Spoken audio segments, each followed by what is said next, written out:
Assalamualaikum warahmatullahi wabarakatuh. Senang sekali bisa berjumpa kembali dengan saya Ergi Firjati dalam program Ruang Sehat, ruang informasi seputar kesehatan. Dan kali ini kita sudah kedatangan narasumber ya, yang ternyata ya ada Dokter Susi Wulansari. Apa kabar, Dok? Ya, baik, alhamdulillah. Alhamdulillah baik. Sebelum kita mengobrol-ngobrol dengan Dokter Susi, tinggal di negara tropis justru membuat kita banyak bertemu dengan berbagai macam penyakit dan virus, apalagi saat musim hujan. Nah, harus kita waspadai terhadap beberapa penyakit yang memang banyak terjadi saat musim hujan. Nah, karena musim hujan identik dengan suasana lembab dan terdapat banyak genangan air yang berpotensi menimbulkan berbagai penyakit. Kita langsung aja tanya-tanya dengan Dokter Wulan ya, biar enak ya. Dok, apa sih yang menyebabkan banyaknya penyakit yang mengintai di musim penghujan atau pancaroba ini, Dok? Iya, tadi sebelumnya sudah Mbak sebutkan ya, kalau kita ini tinggal di negara tropis, justru banyak sekali bertemu dengan penyakit-penyakit yang disebabkan oleh virus dan juga bakteri. Nah, yang menjadi penyebab itu saat musim hujan, justru suasananya itu kan identik lembab ya, lembab, terus juga kotor, basah, banyak genangan-genangan air. Nah, dari situlah tumbuh yang namanya virus atau bakteri. Jadi berkembang biaknya itu lebih banyak, lebih cepat, iya. Ditambah lagi pada saat musim hujan itu daya tahan tubuh kita itu berkurang dia, Mbak, karena terjadinya perubahan suhu yang mendadak. Jadi akhirnya si tubuh kita itu meresponnya tuh terlalu cepat, gitu. Akhirnya menyebabkan penurunan daya tahan tubuh. Jadi penyakit itu lebih cepat masuk ya, Dok? Iya, betul. Nah, selain dari penyakit demam berdarah yang sering sekali gitu ya kita dengar ketika musim hujan atau musim pancaroba ini, kira-kira penyakit apa saja nih, Dok, yang akan timbul dari cuaca tersebut nih? Saat musim hujan ya, saat musim hujan. Penyakit-penyakit yang dapat kita temukan pada saat musim hujan yang perlu diwaspadai tentunya ya untuk masyarakat, itu diantaranya ada influenza. Influenza ini dia infeksi yang disebabkan oleh virus influenza. Biasanya gejalanya demam, batuk, pilek. Terus yang selanjutnya ada demam berdarah. Demam berdarah ini dia infeksi yang disebabkan oleh virus Dengue yang ditularkan oleh nyamuk Aedes aegypti. Ya, dia berhubungan dengan genangan air. Kemudian yang selanjutnya ada demam tipoid atau disebut dengan tipes. Iya, dengan tipes itu dia masuknya kuman atau bakteri Salmonella typhi yang ditularkan melalui makanan atau minuman yang terkontaminasi oleh kuman. Biasanya itu juga berhubungan dengan higienis pada saat musim hujan, higienitas kebersihan. Kebersihan ya. Kemudian ada yang selanjutnya leptospirosis. Nah, ini biasanya yang jarang diketahui ya oleh teman-teman pada saat musim hujan, biasanya pada saat banjir. Nah, leptospirosis ini dia penyakit yang disebabkan oleh kuman leptospira yang penularannya melalui air kencing tikus biasanya, yang terbawa oleh hujan bisa, oleh banjir juga bisa. Selain dari itu ada banyak sih, ada malaria, kemudian chikungunya, ada diare, tapi yang tersering biasa influenza, demam berdarah, kemudian tipes dan juga leptospirosis. Nah, untuk penyakit-penyakit tersebut nih, siapa sih yang lebih rentan terhadap penyakit-penyakit tersebut nih, Dok? Kalau yang lebih rentan semuanya sih mempunyai resiko ya untuk terkena penyakit-penyakit yang tadi saya bilang. Cuman di sini yang lebih rentan itu anak-anak biasanya sama lansia, karena berhubungan dengan daya tahan tubuh. Kalau pada anak-anak sendiri daya tahan tubuhnya belum optimal dia, Mbak, karena masih pertumbuhan. Kemudian pada lansia juga sama, semakin tua usia maka daya tahan tubuh juga semakin turun. Makanya keduanya rentan sekali untuk kena penyakit. Tapi bukan berarti juga dengan usia yang produktif juga bisa terkena. Iya, bisa ya, terkena, Dok ya. betul. Nah, Dok, mitos atau fakta? Ini sering sekali kita temukan ya, Dok ya. Kalau gerimis ini rentan menyebabkan sakit katanya gitu. Apalagi kalau misalkan nggak keramas setelah kehujanan. Itu benar nggak sih, Dok? Ini biasanya apa ya yang masih dipercaya oleh masyarakat ya, sebetulnya untuk penyakit yang disebabkan penyakit-penyakit yang timbul saat musim hujan itu bukan hujannya atau bukan gerimisnya yang menyebabkan sakitnya, tetap kembali lagi ke virus sama bakteri. Cuman memang mitos ini juga nggak sepenuhnya salah, tetap ada faktor resiko kalau kita terkena gerimis atau hujan itu dia dapat memicu untuk atau lebih rentan tadi terkena penyakit, karena yang tadi saya bilang ada yang namanya perubahan suhu pada tubuh. Jadi ketika kita kena tetesan hujan, gerimis, tubuh kita itu akan mengalami yang namanya perubahan suhu mendadak gitu. Jadi respon tubuh kita itu juga bekerja keras. Akhirnya daya tahan tubuh kita tuh turun dia. Nah kalau untuk tadi keramas ya, ada yang bilang berhubungan nggak sih dengan gerimis? Itu nggak benar sih ya kalau menurut saya, nggak, tidak semuanya. Justru malah kalau kita udah kehujanan, basah gitu, sebaiknya itu harus segera ganti pakaian yang kering. Kalaupun memang mau mandi, mungkin dengan air yang hangat. Jadi kan tubuh kita tuh tadi dingin. Harusnya dihangatkan dong dengan pakaian yang kering, atau mungkin bisa minum air hangat, teh hangat, atau sup hangat, atau mungkin bisa dibalurkan dengan minyak kayu putih bisa. Oh jadi tidak istilahnya menyebabkan kalau misalkan kita nggak keramas tuh jadi pusing gitu nggak ya dok ya? Enggak. Kalau pusing sendiri itu tadi karena terjadinya tekanan yang berbeda di rongga sinus nih di hidung sama di luar. Jadi dia bisa mencetuskan rasa nyeri, sama kayak kita kalau naik pesawat tuh kan ada perbedaan tekanan. Nah tiba-tiba telinga kita tuh suka sakit. Nah begitu juga dengan si rongga hidung. Tuh, seperti itu. Oke. Kita balik lagi ke lansia dan anak-anak. Iya. Kira-kiranya ini apa sih yang harus diperhatikan oleh para lansia dan juga anak-anak untuk menghadapi, mungkin untuk tidak terlalu rentan dengan penyakit? Oke. Karena tadi anak-anak sama lansia itu rentan sekali ya terkena penyakit di atas, maka hal-hal yang perlu diperhatikan kalau anak-anak mungkin orang tuanya ya.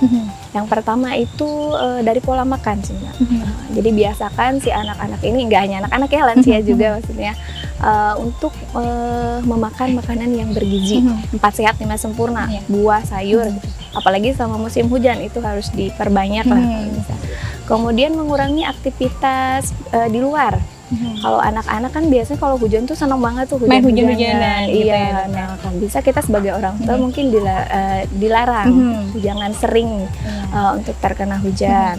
Kemudian kalaupun memang kita harus terpaksa keluar rumah nih, usahakan kita harus dalam keadaan hangat. Mungkin pakai pakaian yang hangat, kayak jaket atau terus juga kalau anak-anak kan suka sekolah nih, aktivitas di luar, diusahakan pakai masker biar menghindari dari paparan virus penyakit gitu. Selain itu mungkin ada juga vaksin ya. Vaksin, kalau vaksin itu dia yang sudah ada sih kayak vaksin influenza itu bisa mengurangi untuk terjangkitnya penyakit influenza biar tidak terjadi influenza ya dok. Nah dok, curah hujan yang identik dengan bahaya banjir dok, seperti yang kita ketahui di beberapa daerah di Kabupaten Tabalong ini kan pasti banyak banget resiko penyakit ya dok ya. Bagaimana nih dok cara mengatasinya nih? Ya sudah masuk musim hujan ya, ini ya pasti banyak. Ini kayaknya musim hujannya panjang sekali ya dok ya. Iya dari bulan harusnya belum berhenti ya dok ya. Harusnya bulan ini udah berhenti nih biasanya. Iya. Ya cara mengatasinya ya terutama untuk daerah-daerah yang rawan banjir nih ya. Biasanya ada penyakit-penyakit nih yang tidak diketahui, yang jarang gitu masyarakat tahu pada saat banjir. Yaitu tadi yang saya bilang ada yang namanya leptospirosis. Selain dari demam berdarah ya, ada yang namanya leptospirosis. Dia itu ditularkannya melalui air kencing tikus yang bisa terbawa oleh air banjir. Nah cara mengatasinya apa ya? Tentunya daya tahan tubuh dulu nih kita kuatkan. Lagi musim hujan jangan malas makan, harusnya rajin makan, makanan bergizi.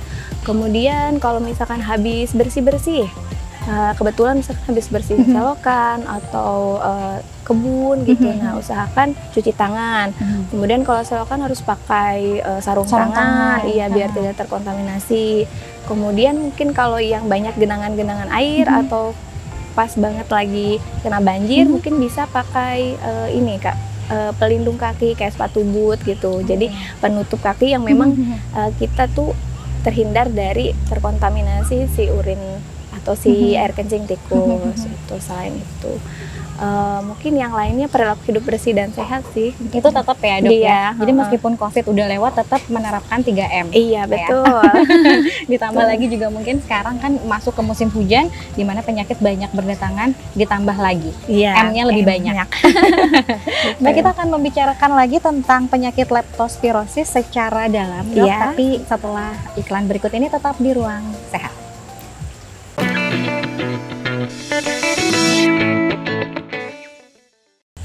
Terima kasih Anda masih setia di program Ruang Sehat. Kita akan melanjutkan perbincangan kita dengan Dokter Wulan nih.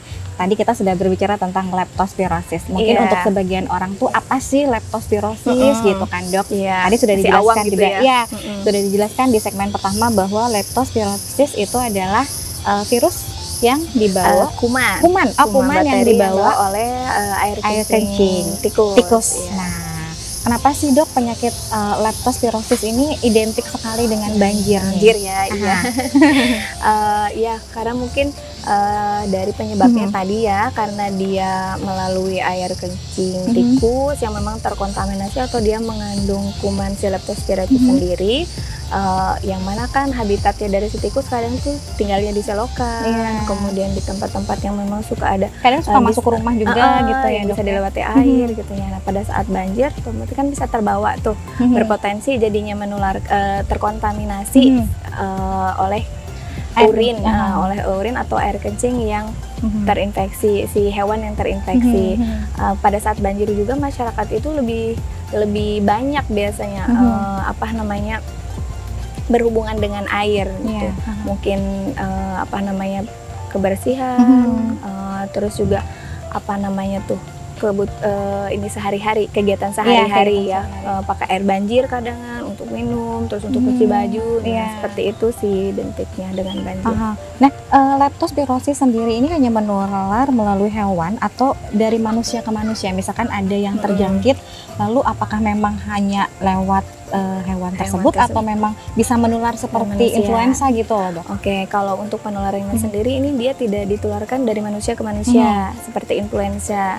Misalkan bayinya batuk, kemudian saya ada depannya, misalkan itu untuk influenza. Tapi kalau leptospirosis dia tidak. Jadi penularannya memang hanya dari perantaranya aja tadi hewan.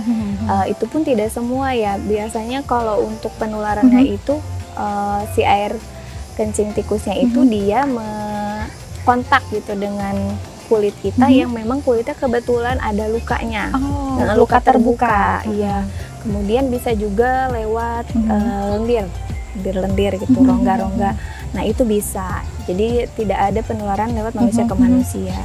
Nah, kira-kiranya nih dok, gejala orang yang terkena leptospirosis, lalu bagaimana pertolongan pertama pada penyakit ini? Karena kan kadang kita nggak bisa ngebedain ini kena tipes kah, kena leptospirosis gitu kan, karena memang sangat awam ya dok ya.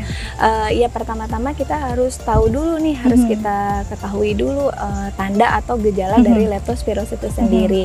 Untuk leptospirosis sendiri itu dia gejalanya ada demam, demamnya itu dia mendadak. Kemudian selain demam itu ada nyeri kepala, matanya bisa merah. Kemudian yang paling khas dari leptospirosis ini dia adanya nyeri otot betis. Jadi kayak ditarik gitu, bukan nyeri kayak linu-linu ya. Kalau kita sakit influenza juga kan suka pegal-pegal. Nah itu hanya di daerah betis saja dok? Di betis, kemudian bisa naik ke paha. Jadi seperti ditarik ngilu gitu. Nah itu ciri khasnya. Kemudian bisa juga mengalami kulitnya kuning, biasanya itu yang sudah parah, kulitnya kuning, ikterik kayak penyakit kuning gitu. Nah itu seperti itu. Bisa juga sakit kepala. Nah kalau misalkan kita sudah tahu nih tanda-tandanya seperti itu, terutama tadi ya nyeri betis itu sama demam, nah mungkin kita bisa langsung ke fasilitas kesehatan terdekat. Jadi kita periksakan diri, karena leptospirosis ini dari pengalaman saya ya, untuk penanganannya memang harus cepat ya Mbak. Jadi harus dideteksi secara dini. Karena kalau kita telat, itu bisa menyebabkan kematian karena targetnya itu organ-organ vital ya. Oh, jadi langsung menyerang ke organ-organ vital. Lewat pembuluh darah bisa menyerang ke organ vital. Jadi jangan sampai dianggap sepele ya, Dok ya. Iya, penyakit betul. leptospirosis kita harus benar-benar mengetahui bagaimana gejalanya, awalnya seperti apa. Kalau sudah ada langsung datang ke vaskes terdekat aja biar langsung ditangani gitu ya. Ya, lebih cepat lebih baik ya, Dok. Betul. Ya. Selain leptospirosis ada juga penyakit yang mengintai saat musim hujan, Dok. Tadi sudah dijelaskan dokter, yaitu DBD. Nah, apakah hal ini disebabkan oleh pertumbuhan nyamuk yang sangat cepat, Dok? Betul sekali, karena pada saat musim hujan itu kan banyak suasananya lembab ya, terus identiknya juga ini kotor, basah, terus banyak genangan-genangan air. Nah, di genangan air itulah si nyamuk Aedes aegypti itu dia berkembang biak atau bertelur. Jadi kan semakin banyaknya genangan ya semakin banyak juga dia berkembang biak. Kemudian tadi yang saya bilang saat musim hujan juga kan daya tahan tubuhnya turun. Pas jadi ya ada banyak genangan, kemudian daya tahan tubuh lagi turun, ya banyak deh kasus-kasus demam berdarahnya. Jadi lebih tinggi gitu pada saat musim hujan. Iya. Dok, benar nggak sih kalau misalkan serangan DBD kedua ini lebih berbahaya daripada yang pertama?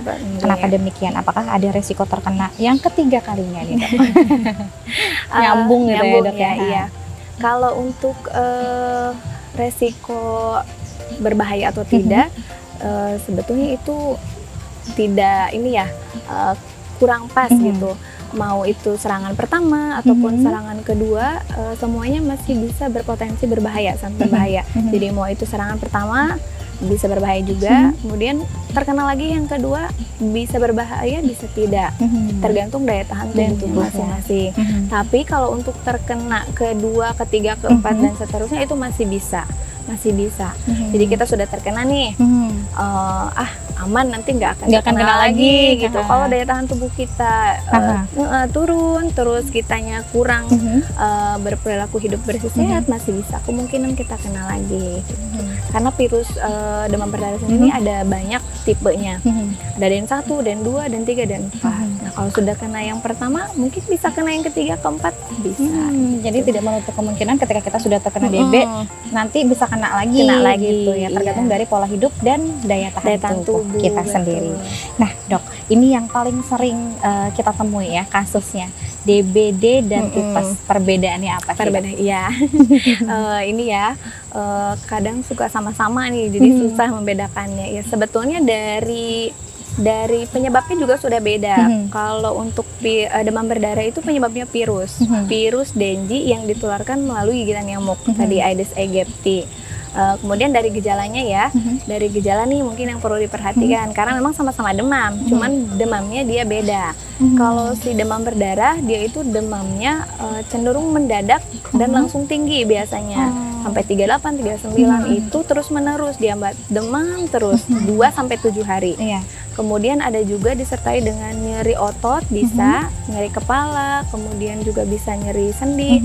Nah, ada juga manifestasi perdarahan. Contohnya kayak ada mimisan atau bintik-bintik merah nih kulit, gusi berdarah, atau mungkin BAB-nya berdarah. Bisa juga BAB hitam. BAB-nya hitam itu dia BAB-nya yang berdarah gitu. Mungkin ada pencernaannya yang kurang baik, jadi bisa. Nah, untuk tipes, kalau tipes dia penyebabnya kuman atau bakteri Salmonella typhi. Biasanya dia gejalanya sama demam, cuman bedanya kalau demamnya di tipes ini dia lebih ke naik turun. Jadi dia nokturnal, dia lebih cenderung tinggi pada saat malam hari. Sama untuk ininya bisa 5-7 hari untuk gejalanya gitu ya.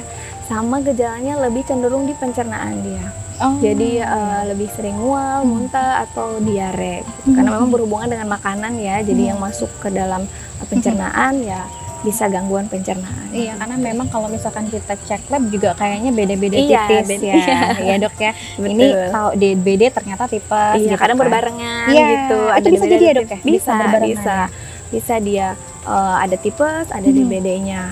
Mungkin karena tadi ya awalnya tipes, karena daya tahan tubuhnya akhirnya bisa lagi terkena si DBD. Bisa kayak gitu. Baik, perbincangan kita semakin menarik mengenai penyakit di musim hujan. Kita akan melanjutkan perbincangan kita ke segmen selanjutnya, tapi setelah jeda berikut ini tetap di Ruang Sehat.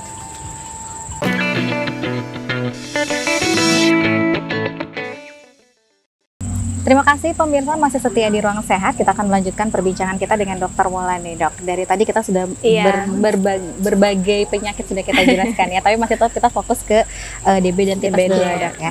Kalau misalkan tadi perbedaan antara DB dan tipes seperti apa? Nah, sekarang di segmen 3 saya ingin bertanya bagaimana sih, Dok, pertolongan pertama pada saat DB atau tipes ya. Iya.